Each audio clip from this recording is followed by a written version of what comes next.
Junpei was not happy. The girl with pink hair spoke up. Well, I'm sure they go somewhere, we just can't open them. Then the mountain spoke. You don't know that. For all we know, they just open into walls or take us in circles. The prince did not agree. No, I'm sure they go somewhere, otherwise what point would there be? And we can't open them. Well, 2 of them, at least. So I guess we're going forward with what he said? You mean the numbered doors? All eyes turned towards the doors with numbers on them. The atmosphere in the room grew tense. Hey, wait a minute. I think I said this earlier, but I don't think we should do that. The dancer moved in front of the doors, as if to block them. We'd have to be crazy to open these doors. Or desperate. If we do that, we're doing exactly what Zero wants us to do. Suddenly, everyone began to speak at once. I agree. I don't. That's a terrible idea. We should keep going. We should stay here. We don't have any other way to go, but any way to open any of these doors. We should just wait. Someone's bound to come find us. That's a horrible idea. We don't have time for that. In 8.5 hours, the ship is going to sink. The clamor of voices made it next to impossible to determine who was saying what. Their arguments grew more and more intense until people were shouting and screaming at one another. Junpei had remained silent, but at last he could take it no more. Hey! Shut up! They fell silent, and all eyes turned to Junpei. He felt each stare burning into him, but he refused to flinch. Before we try and decide what we're gonna do, there's something else we ought to do. What's that? We need to exchange information. We don't know anything about each other. I want to know who you guys are. Who you are, where you came from, why you ended up here. Don't tell me you aren't curious too. They were silent. Some of them looked the other way, or bit their lip, or crossed their arms and stared at the ceiling. But one of them spoke up. It was Akane. I agree. I think Jumpy is right. Jumpy? Oh, I'm sorry, I'm talking about him. I just call him Jumpy. His name is Junpei. She pointed towards Junpei. We're childhood friends. We went to the same elementary school. Wait, stop. Don't tell us stuff we didn't ask you about. Zero's probably watching us right now. What are you gonna do if he's listening in? Would that be bad? Heck yeah, it would. We don't know how much that guy knows about us. Maybe he just picked a bunch of random people to kidnap. If that is the case, then it'd be dangerous for us to let him know too much. If Zero knows who we are, he could go after our families. Maybe he'd tell us he had him to get us to do stuff, you know? But we still need to know what our names are. It's going to be hard to talk to each other if we don't have names. Alright then, why don't we have code names? To him, apparently, it seemed like the obvious solution. Code names? Yeah, we'll each pick something. Like, I'll be 7. Oh gosh, are we gonna refer to each other by numbers?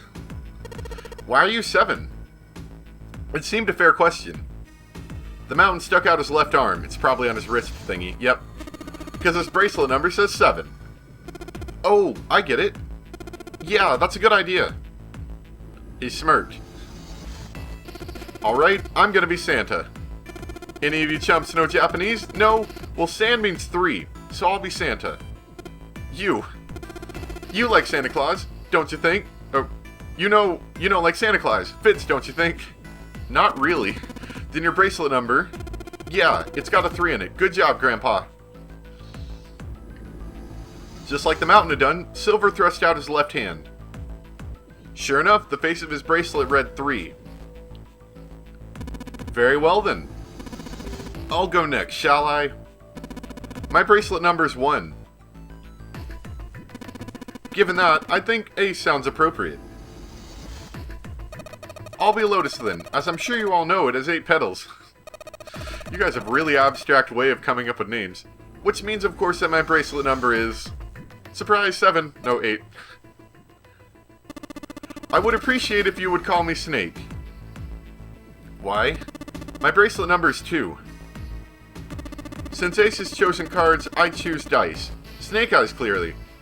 Which is particularly relevant, given that I am blind. That would make sense. I was wondering why his eyes were closed. Blind, really? He kept his eyes closed during their entire ordeal, which suggested something strange, but to hear it said so casually, it was something of a surprise. Everyone seemed a little nervous at the prince's proclamation, but no one seemed to know how to react to it. There was one person, however, who didn't seem to be surprised in the least. The girl with pink hair. I want to be Clover. You know, like a 4-leaf clover. Good luck, right? Looking almost bored, she held out her left hand. The face of her bracelet showed the number 4. They'd come around to Junpei. He held out his bracelet. Alright, my number's 5, so my codename's gonna be... Well, I have one. It's not like there's any point to it now. The dancer cut him off in mid-sentence. I mean, we all know your name already. You're Junpei. Oh. They all nodded. Akane stepped forward nervously. Then you should all call me by my name too. Because, I mean, it doesn't seem fair to Jumpy. You're thinking it's not cool for you to hide your name after you told us his? Akane fidgeted awkwardly. Junpei decided he had to do something. What's your bracelet number? It's 6. She hesitated for a moment, then held out her left hand. She claimed the bracelet's face number showed a 6. Junpei looked at it for a moment and thought. Alright then, why don't we call you June? June? Yeah, you know, it's the 6th month of the year. So you're June. Jumpy. Akane kneaded her hands and looked up at Junpei, uncertain, sorry. He smiled back at her reassuringly. Are you good at that? She thought about it for a few more minutes, then seemed to come to a decision and gave Junpei a small nod. Their names decided, Junpei ran over them quickly in his head. 1 was Ace. 2 was Snake. 3 was Santa. 4 was Clover. 5 was Junpei's number. Akane was 6, and Junpei had given her the codename of June. 7 was 7. And 8 was Lotus. That meant that 8 of them, including Junpei, had revealed their bracelet numbers. But there's still one more person left. Oh yeah, that crazy-haired guy that hasn't been talking. He was the man with glasses and hair like a bird's nest. He hadn't said anything since they met on the stairs, and he didn't look like the sort of person who was inclined to conversation. His skin was pale, his breathing was heavy, and he was soaked with a nervous sweat. His behavior seemed very suspicious, or perhaps simply emotionally unstable. It was difficult to tell. Whatever the case, it seemed clear that he had only a fingertip's worth of grip on his sanity. The girl with pink hair, Clover, walked up to him slowly. She put her hands on her hips and eyed him suspiciously. What number are you? He didn't answer. His bloodshot eyes twitched from person to person, and his breath came in hot pants. Hey, I'm talking to you. The man licked his dry lips with a shaking tongue and spoke with a voice like very old paper. Isn't it obvious? There are 9 people here. And you know numbers 1 through 8 are. I'm the only one left. So you're 9? Yeah. He extended a trembling arm. The bracelet did indeed say 9. Clover looked at it contemptuously. What's your code name? Code name? What do you want us to call you? We all made up names. You should too. I don't need one. Why not? Because I'm not going to stay here. With you.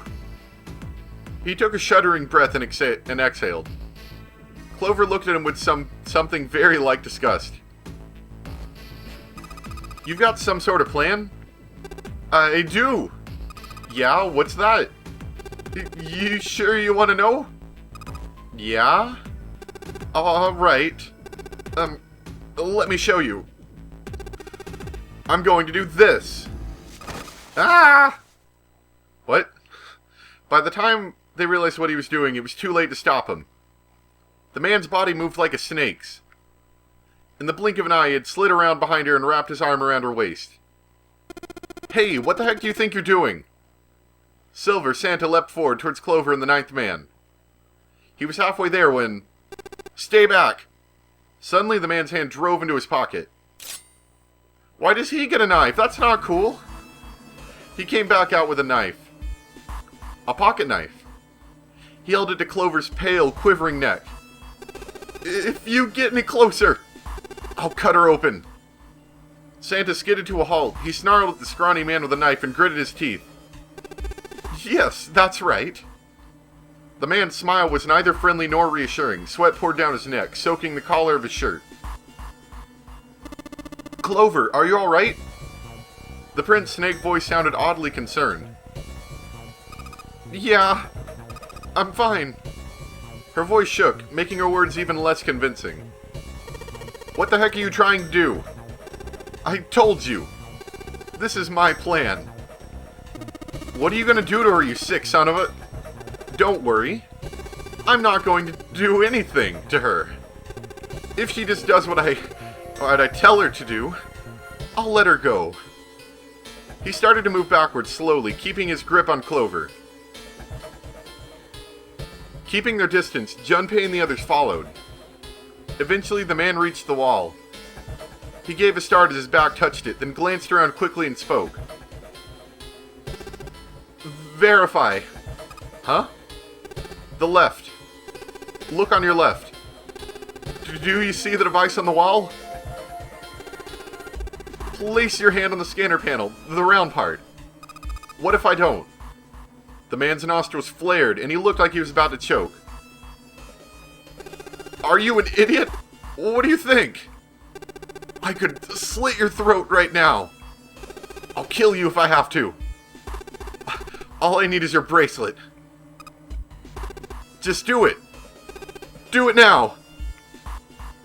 He pressed the knife against Clover's neck hard. Slowly, she stretched her left hand out towards the device. Her back was to it, and she had to feel around for a moment before she found the circular panel. It made a cold electronic noise, and on the display above her hand had an asterisk appear. An asterisk appeared. So that's how it works, Junpei thought to himself. So this guy seems to know more than the rest of everyone else, which makes him kind of suspicious. I mean, we already know he's suspicious, but that makes him more suspicious.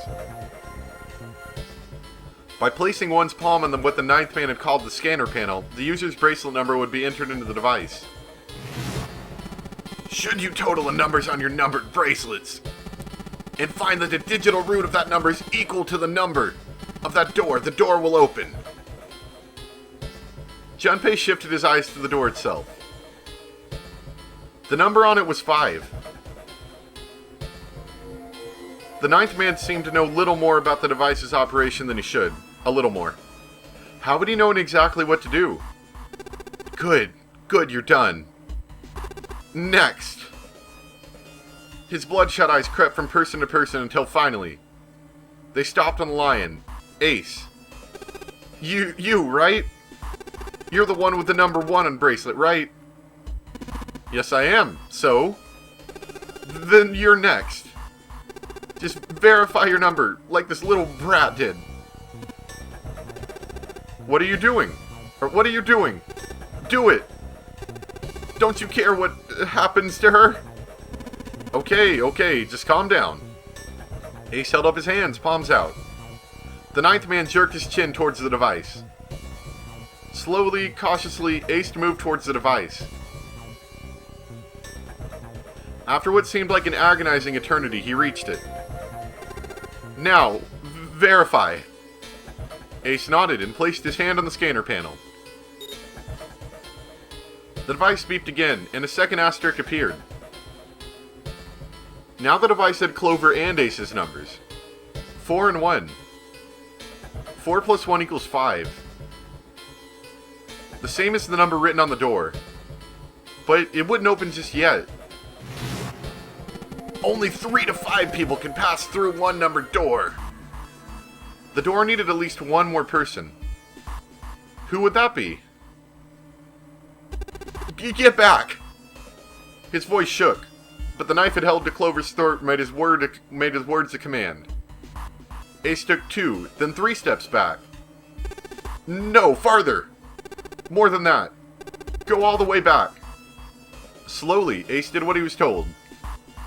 The ninth man's lips curled into a cruel, twisted smile. That was when Junpei understood his plan. Clover's 4 and Ace's 1. Added to the ninth man's 9. 4 plus 1 plus 9 equals 14, and then 1 plus 4 equals 5. In other words...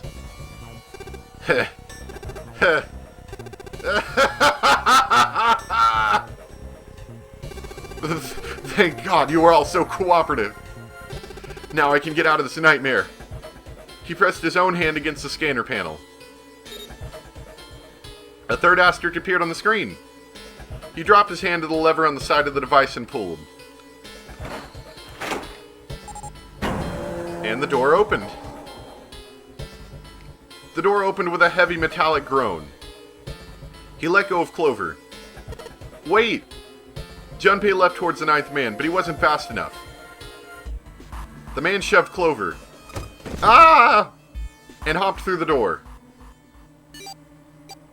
Okay, have a good one, guys. I'm going off ahead now. Well then. Goodbye. He raised his hand and waved, a twisted smirk on his face. Then he was gone. Wow. Wow, that was cool. Then he was gone. The door ground shut with a dull clang of metal on metal. Clover! Are you alright? Snake ran to Clover's side as she lay on the floor. Yeah, I'm fine. She climbed unsteadily to her feet, and once there, leaned heavily on Snake's shoulder for support. Junpei ran to the door. The others followed him. Several pairs of hands grabbed a hold of the handles and pulled. They grunted and strained, but...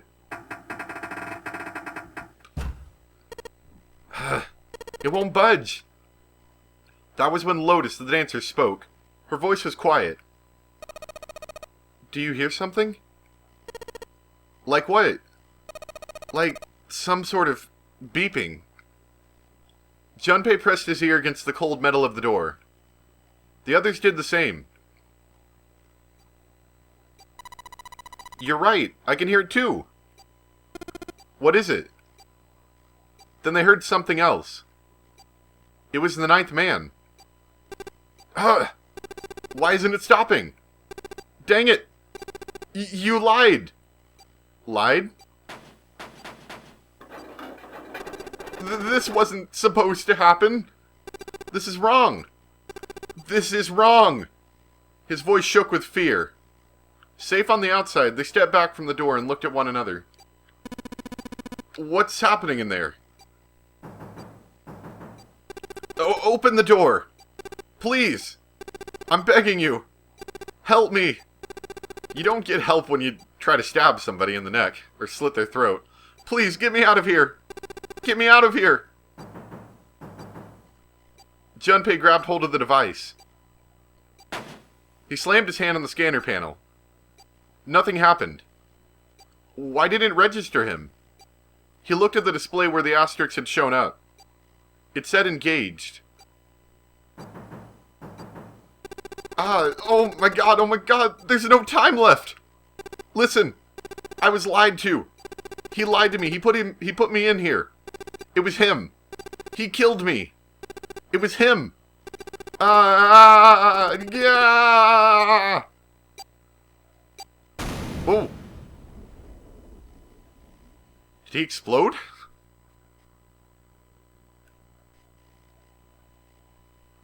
The explosion rocked the room. Instinctively they ducked, then stood up slowly when they realized there was no danger. No one spoke. Silence filled the room. In that silence, the electronic tone that echoed across the room sounded as loud as a gunshot. All eyes turned towards it. It had come from the device mounted next to the door. The display changed from engaged to vacant. Let's see if we can open it. 7. The mountain, swallowed hard. Junpei nodded and placed his hand on the scanner panel. A red asterisk appeared on the LCD panel. That's 5. The device had registers Junpei's bracelet number. 5. His was not enough, however. At least 2 more people were needed. Junpei asked, "Which pair?" "Oh, okay." And any of these would work. Okay, so from what I know, it's just like in terms of how visual novel is, depending on who you choose to be with you and what decisions you make determine your fate, so to speak. So, I've been going for quite a while today. I normally don't want to go this long, but there wasn't a good stopping point in there, so I just did. But I hope you guys enjoyed. Thanks for watching, and we will make this decision next time. I didn't say it, and I don't expect anyone will, but just remember, don't put any spoilers in the comments, because I have not played this game, and I would greatly enjoy not to be spoiled on this. Anyway, thanks for watching, and I'll see you next time for us to make this decision. Bye!